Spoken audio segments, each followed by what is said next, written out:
Wednesday, September 9th, 2020, is news of the publication of Gartner's Magic Quadrant for Cloud Infrastructure and Platform Services.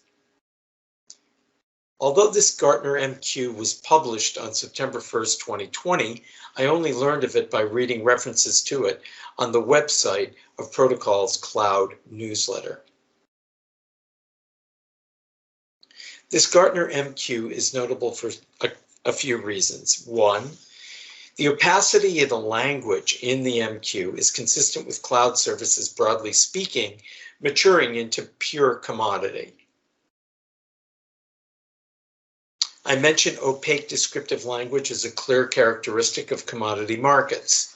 As Gartner's Magic Quadrant report makes clear, the three contenders in the leader quadrant, Amazon AWS, Microsoft Azure, and Google Cloud, have, broadly speaking, identical offers. Therefore, drilling down to highly technical nuts and bolts, as is the case for this Gartner report, provides Gartner with a method of implying some differentiation between them. The opacity also permits Gartner to make sure its sweet spot, enterprise IT organizations, will likely express the most interest in the report. No one else will probably want to take the time to wade through the highly stylized language of the report. The quadrant itself should prompt serious interest on the part of early-stage enterprise software businesses. Why is the Visionaries quadrant empty? Why is the Challengers quadrant empty?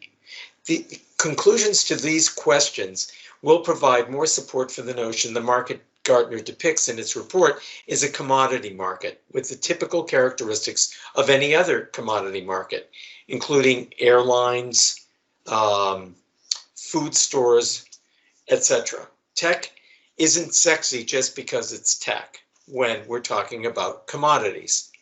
I should point out, Gartner takes time at the start of its report to provide a rationale for what the Gartner team hopes will be a conclusion. The Magic Quadrant for Cloud required a new definition. But I'm skeptical about whether that conclusion makes sense, and I'm also skeptical about just how similar all these offers happen to be, or if there are players in the cloud market not listed in this quadrant who are capturing share in niches that are also not represented by this quadrant for what Gartner contends is the big picture view of cloud.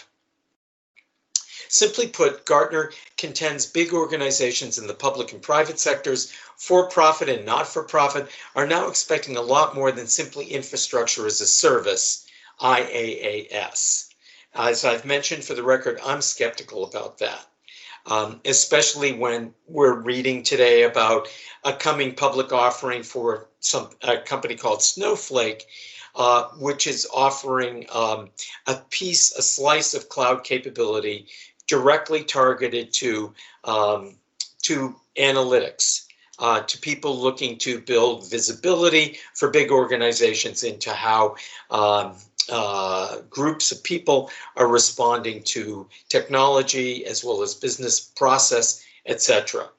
And for that matter, something like any of the companies, I believe the company's name is Firstly, which is offering a play on a content delivery network, a CDN, which has magnetized interest, is reported today actually, to have magnetized interest even from Microsoft.